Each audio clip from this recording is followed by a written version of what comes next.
दिल्ली आज मैटर करती है, देश की राजधानी है। तो मैं आपको बताना चाहता हूँ, पिछले 8 सालों से दिल्ली में 10 साल से व्हीकल पेट्रोल डीजल के और 15 साल के पेट्रोल के बैन थे। क्यों थे? क्योंकि दिल्ली की नकम्मी सरकार किसी भी तरीके से कुछ भी काम करने में नाकाम थी।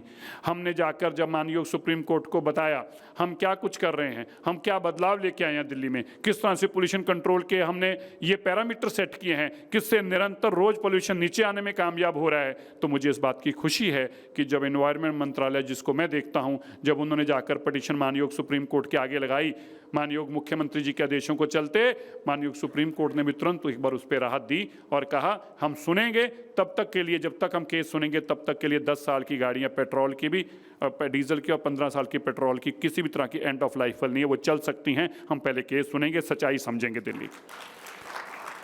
मैं बताना चाहता हूं कि पिछले 70 सालों में हिस्टोरिकली, मेरी ध्यान से बात सुनिएगा, 70 सालों में कोई भी पार्टी, कोई भी सरकार इतनी जल्दी, छोड़िए अपने 5-5 साल के टेन्योर में भी इतनी पॉलिसियां नहीं बना सकी। मैं आपको लाइन लगा के बताता हूं कि हम कितने दिन में कितनी पॉलिसियां दिल्ली में लाने में कामयाब हुए।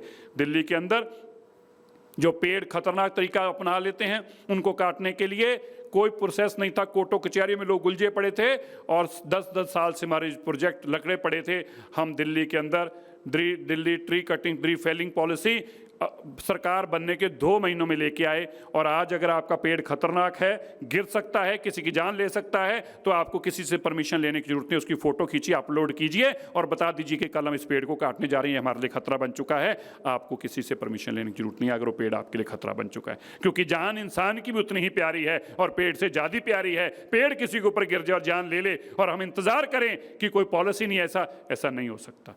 दिल्ली के अंदर जो इंडस्ट्रियल है, मैं उसका भी मंत्री हूँ, और दिल्ली के अंदर इंडस्ट्रीज़ के लाइसेंस लेने के लिए एमसीडी के अंदर पिछले 1952 से ये लगातार प्रथा चलती आ रही थी। इंडस्ट्री वालों को 8-8 लाइसेंस एमसीडी से लेना पड़ता था। दिल्ली के माननीय मुख्यमंत्री जी ने एक बैठक करके एलजी साहब के साथ दिल्ली को एमसीडी से लाइसेंसिंग मुक्त कर दिया। कोई 70 साल में नहीं कर पाया। एक ही दिन के फैसले में अब दिल्ली में लगाने वाली इंडस्ट्री को किसी एमसीडी का दरवाजा खटखटाने की जरूरत नहीं है।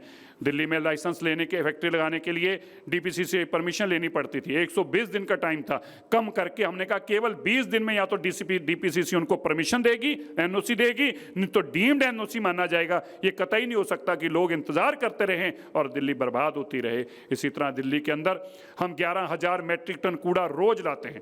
मैं आपको एक बात कहना चाहता हूं, अर्नब जी, आपको भी ध्यान में लाना चाहता हूं, हम जब भी टीवी में खबरें पढ़ते हैं हम ये शायद भूल जाते हैं, दिल्ली दुनिया की वाहिद एक ऐसा शहर है पूरी दुनिया का जिसके अंदर कई स्टेटों से ज्यादा पॉपुलेशन है, 3 करोड़ पॉपुलेशन, और वो भी 50 किलोमीटर के अंदर अंदर। ये अद्भुत है। मैं मानता हूं कभी कभी परमात्मा भी अपना रंग बदल के धरती पे ये देखने आते होंगे कि दिल्ली के लोग दिल्ली को चला कैसे रहे हैं, वरना संभव है 3 करोड़ लोग। अब सोचिए हरियाणा से 115% पॉपुलेशन हमारी ज्यादा, हरियाणा से। आप सोच के देखिए उत्तराखंड से हमारी डबल से ज्यादा पॉपुलेशन है। आप सोच के देखिए झारखंड से हम 130% हमारी पॉपुलेशन है, उनसे 1.25 गुना हमारी पॉपुलेशन है। सोच के देखिए पंजाब के बराबर हमारी पॉपुलेशन होने जा रही है। इन स्टेटों का आप एरिया देखिए और दिल्ली ने इन सब चीजों को अपने में समा रखा है। ये अद्भुत है। और मैं बताना चाहता हूं 11,000 मैट्रिक टन कूड़ा हम हटाते हैं, और उस 11,000 मैट्रिक टन कूड़े का मतलब है कि 3 दिन के अंदर एक कुतुब मीनार जितना पहाड़ बन जाए। 11,000 मैट्रिक टन का मतलब ये है।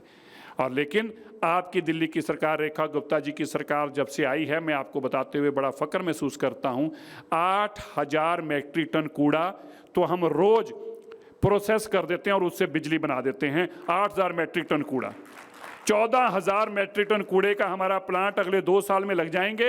उसके बाद दिल्ली और भी अगर पॉपुलेशन आ जाएगी, आज 11,000 मैट्रिक टन है, अगर 30% इंक्रीज होकर 14,000 मैट्रिक टन होगा तो भी एक कूड़े का दाना भी दिल्ली में नहीं बचेगा। 100% प्रोसेस करेंगे। और जो लेगेसी है, जिसको आप कूड़े के पहाड़ देखते हैं बलासवा में, ओखला में, इन कूड़े के पहाड़ों को मुझे बताते हुए फक्र हो रहा है, हम अब तक 30% इन कूड़े के पहाड़ों को कम कर चुके हैं। अगले 2 साल के अंदर दिल्ली में, जैसे आप लोग डायनासोर देखने के आपको किस्मत वाले नहीं हैं, ऐसे आपके बच्चे भी इतने किस्मत वाले नहीं होंगे कि वो कूड़े के पहाड़ देख पाए। फोटो खींच के रख लेना, फोटो में उनको बताया करोगे। कंप्लीट कूड़े के पहाड़ दिल्ली से बाहर करने हैं। हम जो कहते हैं वो करने के लिए कहते हैं, केवल बोलने के लिए नहीं। यमुना जी के ऊपर इतनी तेजी से काम चल रहा है, आप पिछले आंकड़े पढ़िए।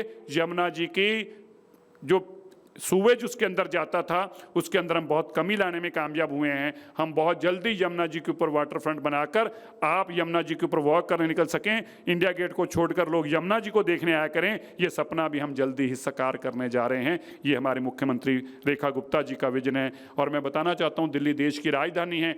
हम यह भी कानून दिल्ली में लाए हैं कि दिल्ली के बाजार रात से लेकर सुबह तक जब मर्जी दिल करे आप तब तक खोल सकते हो। किसी बाजार में अब ये परमिशन नहीं रहेगी कि 10 बजे के बाद नहीं। दिल्ली एक मॉडरेट भी सिटी है, एक स्टेट भी है, कॉस्मोपॉलिटन भी है और पूरे देश को समाये हुए है। अब कोई रात को 11 बजे दुकान खोलना चाहिए या सुबह 2 बजे खोलना चाहिए या सुबह 5 बजे खोलना चाहे, हमने दिल्ली को इन सब कानूनों से मुक्त कर दिया है। आप जब तक चाहें तब तक खोल सकते हैं और जब चाहें तब खोल सकते हैं।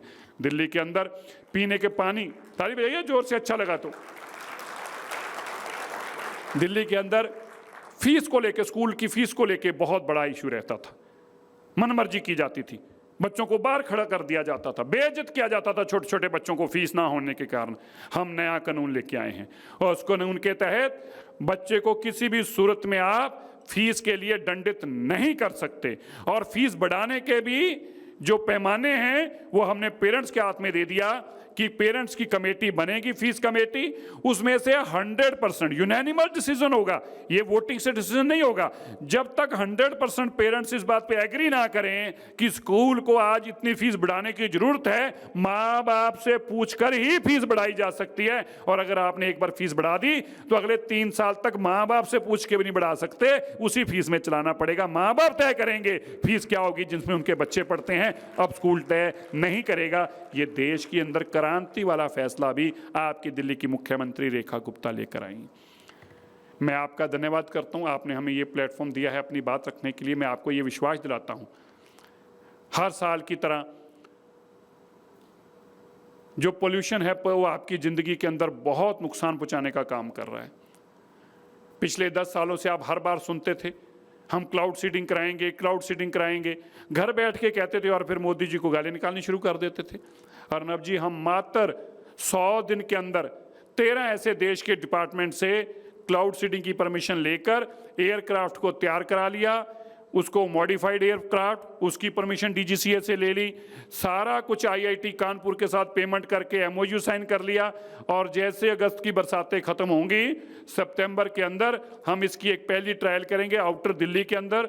और फिर हम ये देखेंगे कि अगर नवंबर दिसंबर में ये जब फॉग बन जाती है, स्मॉग बन जाती है फॉग से, अगर तब जरूरत पड़ी तो आर्टिफिशियल बरसात करा के आपको राहत देने का काम भी दिल्ली की सरकार पहली बार करने जा रही है। ऐतिहासिक कदम है।